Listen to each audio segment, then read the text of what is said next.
ಪಡುವಣ ಆಫ್ರಿಕಾದ ದೇಶವಾದ ಮಾಲಿಯಲ್ಲಿ 5 ಭಾರತೀಯರನ್ನು ಕೋವಿ ಗುರಿಯಿಟ್ಟು ಅಪಹರಿಸಲಾಗಿದೆ ಎಂದು ಅವರು ಕೆಲಸಕ್ಕಿದ್ದ ಕಂಪನಿ ಮತ್ತು ಉದ್ಯೋಗ ಏಜೆನ್ಸಿಯವರು ತಿಳಿಸಿದ್ದಾರೆ.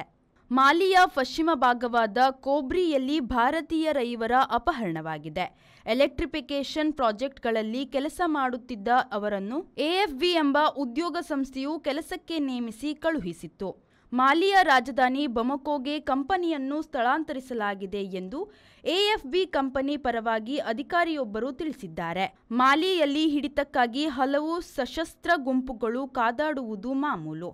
ಹಾಗೆಯೇ ಕಂಪನಿಗಳಿಂದ ಗಂಟು ಪಡೆಯಲು ವಿದೇಶಿ ನೌಕರರನ್ನು ಒತ್ತೆ ಇಟ್ಟುಕೊಳ್ಳುವುದು ಕೂಡ ನಡೆಯುತ್ತಿರುತ್ತದೆ ಎಂದು ಹೇಳಲಾಗಿದೆ. ಯಾವುದೇ ಗುಂಪು ಇಲ್ಲಿಯವರೆಗೆ ನಾವು ಅಪಹರಿಸಿದ್ದೇವೆ ಎಂದು ಹೇಳಿಕೆ ನೀಡಿಲ್ಲ. ಅಲ್-ಖೈದಾ ಐಸಿಸಿ ಬಗೆಗೆ ಕೆಲವರು ಶಂಕೆ ವ್ಯಕ್ತಪಡಿಸಿದ್ದಾರೆ. ಈ ಸಂಘಟನೆಗಳು ಕೋವಿ, ಜೀಪ್ ಮೊದಲಾದುವುದಕ್ಕೆ ಹಣ ಹೊಂದಿಸಲು ಇಂಧನ ತಡೆ ಮೊದಲಾದವನ್ನು ಮಾಡುತ್ತಿರುತ್ತವೆ. ಇದೇ ಸೆಪ್ಟೆಂಬರ್ನಲ್ಲಿ ಬಮಕೋ ಬಳಿ ಎವಿರೇಟ್ ಮೂಲದ ಉದ್ಯೋಗಿಗಳನ್ನು ಅಪಹರಿಸಿ ತೈಲ ಕಂಪನಿಯಿಂದ $5 ಕೋಟಿ ಹಣ ಸುಲಿದಿರುವುದು ನಡೆದಿತ್ತು.